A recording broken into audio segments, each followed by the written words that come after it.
تذكر يوما كنت تعانق دمعة الفكر تناجي الله في صبر وترجو رحمة.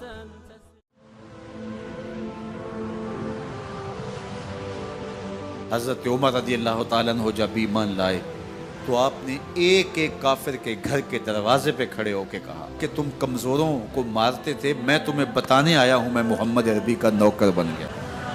بلکہ آپ نے اعلان کیا جس نے اپنی بیوی کو بیوہ اور بچوں کو یتیم کروانا ہو اور اپنے ماں باپ کی کمر کو جھکانا ہو وہ عمر کے مقابلے میں آئے۔ اللہ اکبر۔ زنیرہ نامی ایک خاتون تھی، بہت کمزور،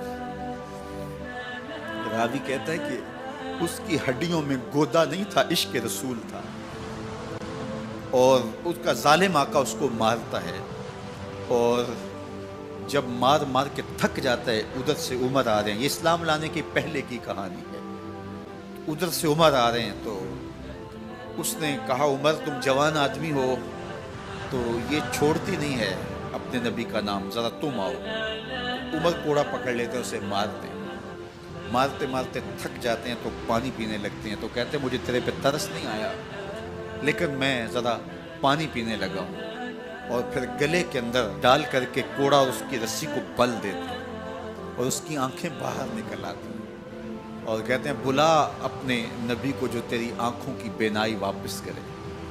اللہ اکبر۔ تو اس نے آسمان کی طرف منہ کر کے کہا مالک میں کبھی بھی آنکھوں کی بینائی نہ مانگتی لیکن اب تیرے نبی کی عزت کا سوال ہے۔ آنکھوں کی بینائی واپس ہو جاتی ہے۔ زنیرہ کو بڑا مارا، آج عمر گلیوں میں آنکھوں میں آنسو ہیں اور عجیب دل بے تاب ہے، اور کہتے ہیں آؤ بھئی میں حضور کا غلام بن گیا ہوں، تمہیں بتانے آیا ہوں۔ زنیرہ نے موڑ کاٹا تو آگے عمر یہ آواز دے رہے تھے۔ زنیرہ ایک کونے پہ کھڑے ہو کے رو کے کہتی ہے عمر تم تو بڑے اس دن جوش و غضب میں تھے اور تم مارتے ہوئے تھکتے نہیں تھے۔ تو عمر نے کہا زنیرہ اس دن میں نے دیکھا نہیں تھا، اب میں محمد عربی کو دیکھ آیا ہوں۔ جنہ ویکھیا نہیں ہو کرن گلاں، جنہ ویکھیا نہیں ہو کرن گلاں، جنہ ویکھیا ہو تے بول دے نہیں، جڑے محرم راز حقیقت دے اور راز حقیقت کھول دے۔ تو حضرت عمر رضی اللہ تعالیٰ عنہ ایمان لائے۔ حضرت عبداللہ ابن مسعود رضی اللہ تعالیٰ عنہ فرماتے ہیں کہ حضرت عمر کا ایمان لانا مسلمانوں کے لیے عزت کا سبب تھا، ان کا ہجرت کرنا مسلمانوں کی نصرت تھی اور ان کی خلافت مسلمانوں کے لیے رحمت تھی۔ حضرت عمر رضی اللہ تعالیٰ عنہ وہ ہیں کہ میرے حضور نے فرمایا لوگوں جب نیک لوگوں کا ذکر کرو تو میرے عمر کا تذکرہ ضرور کیا کرو۔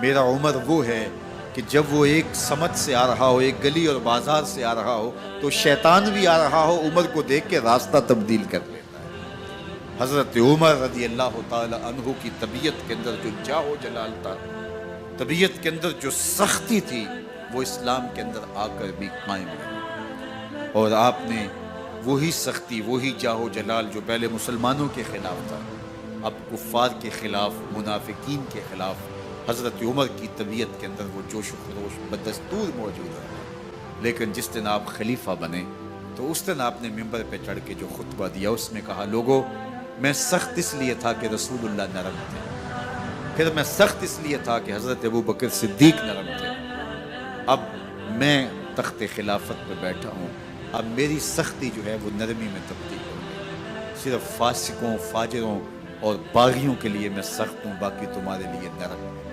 سب سے کم جو تنخواہ بیت المال سے اگر کسی وجود نے لی ہے تو وہ حضرت عمر رضی اللہ تعالیٰ عنہ نے صرف 2 جوڑے لیتے تھے سال میں، اور راوی کہتا ہے کہ میں نے دیکھا ہے کہ اس میں بھی 17 پیوند لگے ہوتے تھے۔ حضرت عمر رضی اللہ تعالیٰ عنہ کا طرز زندگی، آپ کا انداز معاشرت اور آپ کا انداز خلافت، ہر لمحہ آپ کی زندگی کا اٹھا کے دیکھیے کتنی مرتبہ قرآن حضرت عمر کی رائے کے مطابق نازل ہے۔ اللہ تعالیٰ جل شانہ نے ان کو صاحب الہام بنایا تھا۔ ہر امت میں کوئی صاحب الہام ہوتا ہے، حضور کی امت کا صاحب الہام حضرت عمر رضی اللہ تعالیٰ، اور آقا کریم نے انہیں اپنا وزیر قرار دیا۔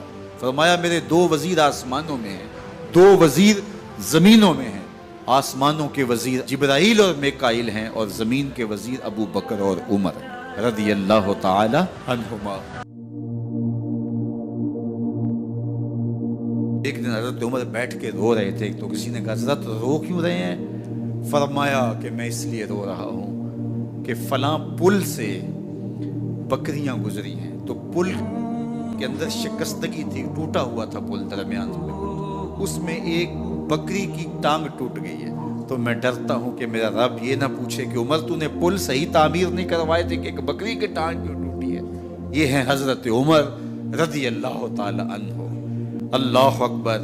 تو اللہ تعالیٰ جل شانہ نے حضرت سیدنا عمر بن خطاب رضی اللہ تعالیٰ عنہ سے جو کام لیا، مختصر دور خلافت کے اندر 10 سال 6 ماہ 4 دن آپ نے خلافت فرمائی ہے، لیکن کہاں سے چلے اور یہاں مکران تک، بلوچستان کا حصہ ہے، یہاں تک آپ کے سلطنت کی حدود وسیع، ادھر آرمینیا تک جا پہنچے، حمص فتح کیا، قادسیہ، یرموک۔ آپ ذرا دیکھیے کہ کہاں تک آپ کی فوجوں کے گھوڑے دوڑتے رہے، اور اللہ تعالیٰ جل شانہ نے ان کو جو توانائی، عدل و انصاف کی قوت عطا فرمائی۔ اللہ اکبر۔ جب زمین پہ عدل کیا ہو تو زمین بھی حکم مانتی ہے، اور حضرت عمر وہ تھے جن کا حکم ہوائیں بھی مانتی تھی، زمین بھی مانتی تھی، جن کا حکم جو ہے وہ آگ بھی تسلیم کرتی تھی اور دریا بھی ان کا حکم مانا کرتے تھے۔ مصر کے اندر یہ رسمیں بد جاری تھی کہ سال کے بعد ایک دوشیزہ کو زیورات پہنا کے اچھے لباس میں ملبوس کر کے دریا کی بھیڑ چڑھایا جاتا، اس کی قربانی دی جاتی، اس کا خون بہتا تو دریا چلتا۔ جب مسلمانوں نے مصر فتح کیا تو گورنر نے لکھا کہ اسلام تو اس طرح کی رسوم کی اجازت نہیں دیتا، لیکن خشک سالی ہے، لوگوں کی فصلیں ویران پڑی ہے، تو حضرت کیا کیا جائے؟ تو حضرت عمر رضی اللہ تعالیٰ عنہ کاغذ کے ٹکڑے پہ لکھتے ہیں بسم اللہ الرحمن الرحیم، مصر کے نیل کی جانب عمر کا خط لکھتے ہیں، اے نیل اگر تو اللہ کے حکم سے چلا کرتا ہے تو چل، ورنہ ہمیں تیرے چلنے کی کوئی حاجت نہیں ہے۔ اور قاصد کو کہا یہ خط لے جاؤ اور جا کے دریائے نیل میں پھینک دو۔ قاصد جا کے خط دریائے نیل میں پھینک دیتا ہے، پانی آتا ہے، ایسا دریائے نیل چلا 14 صدیاں ہوئی ہیں آج تک کبھی بند ہی نہیں ہوا۔ دریا حکم مانتے، آگ نکلتی ہے، لوگ حضرت عمر رضی اللہ تعالی عنہ کے پاس آئے، حضرت لاوا پھوٹا ہے، آگ نکل رہی ہے اور مدینے کی طرف بڑھ رہی ہے، اب کیا کیا جائے؟ فائر بریگیڈ تو زمانے میں تھی نہیں۔ عمر نے اپنی قمیض اتاری، جس قمیض پہ 17 پیوند لگے ہوئے تھے چمڑے کے، کہا یہ قمیض لے جاؤ، جدھر آگ بڑھ رہی ہے آگے ڈھالنا، آگ پیچھے بھاگ جائے گی۔ زلزلہ آتا ہے تو زمین پہ درہ مارتے ہیں، زمین رک جا، کیا عمر نے تیری چھاتی پہ عدل نہیں کیا ہے؟ تو یہ عمر ہیں رضی اللہ تعالی عنہ کہ جن کے انصاف کی وجہ سے، جن کے عدل کی وجہ سے اللہ تعالیٰ کی رحمات، اس کی برکات کا نزول ہوتا تھا، اور اللہ تعالیٰ نے مسلمانوں کو وہ آبرو مند حکومت دی۔ کائنات کی تاریخ کے اندر ایسی حکومت آپ نے نہیں دیکھی ہوگی جو حضرت عمر نے حکومت کی ہے۔ اللہ اکبر۔ فرمایا فرات کے کنارے پہ ایک کتا بھی پیاسا مر گیا تو اس کا حساب بھی عمر سے ہوگا۔